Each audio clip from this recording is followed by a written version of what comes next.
Welcome back to another episode of The Breakdown, where we're here to discuss today's NBA slate, the analysis, the predictions, the potential of things happening the way that we hope they happen, so we could call the bets correctly every time.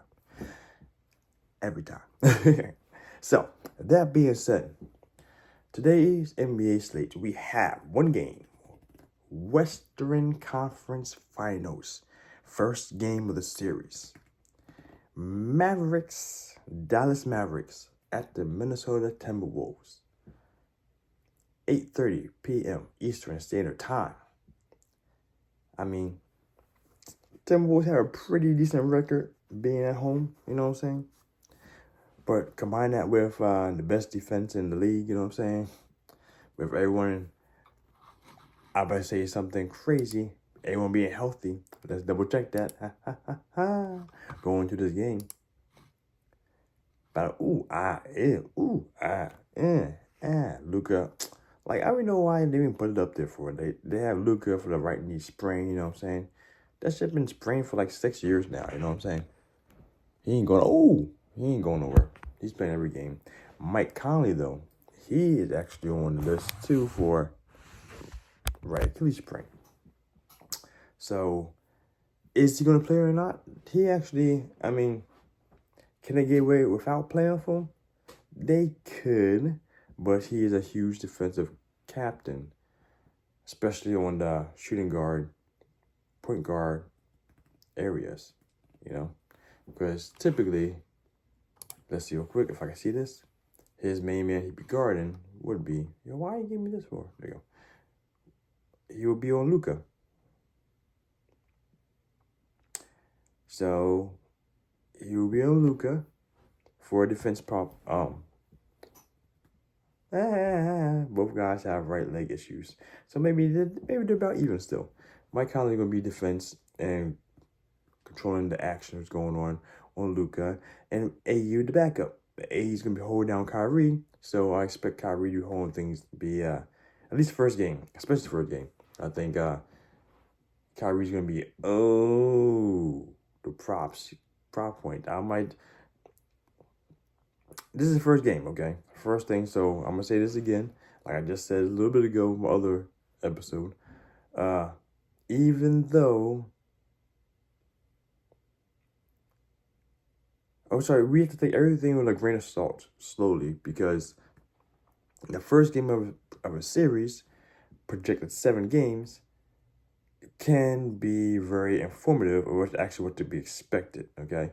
These guys have played during the regular season, and Minnesota leads series 3-1, okay? So that's a plus there, which makes me, seeing what I've seen during the season, when people weren't actually healthy, and what I'm seeing now, going into everything, I don't foresee this being any much different than the regular season. Let's see if I can't pull the numbers. I want to search those numbers. They're a little hard right now. They're a couple screens away for me to find for the regular season games for what they played. But this is a series that's definitely heavily favored into the Minnesota Timberwolves side. And by heavy, let's see exactly what the numbers are. We have, and not so heavy no more, at least according to the bookie numbers. Let's see. So right now we have, you can get Minnesota Timberwolves as the favorite at -185 at DraftKings. You get that plus money FanDuel at 158 for Dallas. We have a spread of 4.5 negative for Minnesota at -105 at ESPN Bets, or you get the positive for Dallas at MGM Bets at -110 with an over-under at 206.5. See, typically I like seeing the over-unders. The over at -108 at FanDuel and under at -105 at ESPN Bets. I like seeing these because typically I have a first quick response for it, because the fact that things are typically well, I should say typically, when it's a defense-heavy game, it's hard to really call where the score's going to be at. And here, for both these teams, 206.5 is a number that both of them haven't hit too many times above. We have Dallas hit this 6 out of the last 10 games, and Timberwolves are at literally 50%, 5 of 5. So there's no like big indicator saying we should be going this direction. And then with both these teams playing how they're playing, there's no clear indicator which direction we should take the over the under for 206.5. Because Dallas can shoot. They can shoot lights out. But will they shoot lights out? I expect every game to be relatively close to 206.5, barring a crazy PJ Washington shooting spree of 15 threes, you know what I'm saying? So, barring something like that from happening, which I don't see that happening in this series. Like, that happened last series for OKC because PJ Washington knew that he had ability to break out and go crazy with the cats. And they were going to stop him. Here, they have people to stop the guys. Like, they have people to shut people down. You saw what happened to the Nuggets game 2, all right? You saw what happened to the Nuggets game 5 or 6, whatever game it was. You saw what we could do. So, I'm not expecting every game. I don't expect any game to be too far over 210. Okay? Unless it's a one-sided game. One-sided game, one team is carrying the whole torch. Which, if that's the case, I expect to probably be Timberwolves compared to Dallas. I'm expecting the series to be short. Which remind me I should put in a future bet for this. I want to say it might be a 4-1. I want to give Dallas more credit for at least a 4-2. But this first game, or 2, is going to be a big indicator of what to expect. I'm leaning on 4-1 right now. I'm leaning 4-1. So Dallas got to show me something different. Show me something good. Oh, baby. So, all that being said, I'm actually really intrigued by how this game is going to play out, but it's hard to really put any finger down heavily on either side doing anything too explosive. The Mavericks have to be shooting lights out.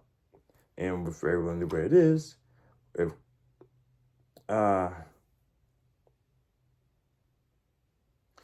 going to be the biggest determining factor in this series is what happens with Mike Conley and Luka. Can Mike Conley stop Luka, keep him shut down? We're going to have to run double teams on his boys.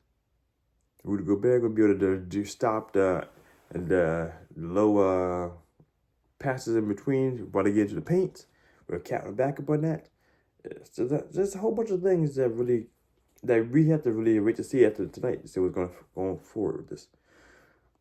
But no matter which way I cut it, no matter which way I see it, like I said, I foresee this one being a 4-1 series. Maybe at worst 4-2. I'd be highly surprised this goes 7-game series. Or it goes heavily in Mavericks' favor. Because this is not the OKC. OKC, the biggest issue with OKC playing the Mavericks, like I said, was that they lacked that big man presence down low to offset the big man that were just tearing into them on the side. Like they were trying to do too much to little guys, which is fine. They were trying to cover many bases, but they couldn't stop Lively or Daniel Gafford. They couldn't stop Daniel Gafford or Dirk Lively. That's basically what it came down to. Or the other tall guy, I can't remember the name of the moment, you know what I'm saying? They couldn't really stop them from doing what they wanted to do, getting the rebounds and offensive rebounds and doing what they would do and just make sure the repack back-to-back points, you know what I'm saying? Because in all honesty, that OKC series should have ended sooner. OKC got lucky they got the last game victory in. Like I said, the free throws made the world of a difference. But for this one here, there's no way I cannot go leaning heavy on these Timberwolves. Am I bold enough to go a negative 4.5. You know we have a 185, negative 185 for the odds for money line. But the good thing is, though, since we're doing a parlay, it's going to be a decent price anyways. It's going to be like a plus 260, 270 at least without a boost. So, for my parlay, I'm really playing here. I'm going to assume, because Mavericks had some rest. Mavericks have rest, which is going to make a world of difference. Minnesota Timberwolves, I don't seem to really care about rest. They had a really rough game last time. A really rough series last time. But towards the end, they start shooting back up with their high energy and put an extra effort out there. They had, 2 days off? 3 days off? To recover, and start recalibrating for this new team. I do foresee that everyone's going to be tip-top shape to do what you got to do and continue working forward to make me my future bet money for the Minnesota Timberwolves win the Western Conference, okay? That's what I feel that why the Timberwolves are doing what they got to do. Tell me otherwise. Tell me I'm a liar. Tell you you're probably wrong, all right? So, yeah, this one, I expect the Mavericks to play a little harder. But do I foresee the Timberwolves actually having spread capabilities? First game I do want to play it safe for you guys as well. Actually, I might not play it safe myself. But for you guys, though, let's go with this. This should be a better one because actually it's not bad at these odds. Negative 185 money line, Minnesota, with the over 206.5. I'm leaning towards the over side simply because I expect the Mavericks to come in firing on all cylinders from the first game to try to take the early lead against the better team. Like the Pacers tried to do last night for the Boston Celtics, which they should have done. I don't see that happening here. Unless, like I said, they have to. The only thing that's going to kill these Timberwolves is if the Mavericks are hitting consistent shots all the time from the outside. That's going to kill this team. So if the Wolverines, if the Timberwolves run into the Pacers in the finals, that's a higher chance actually the Timberwolves losing. If they play the Boston Celtics, at that slower pace, I'm dealing more Timberwolves that way. But it's fine though. All that being said, we'll talk more about that stuff come next series.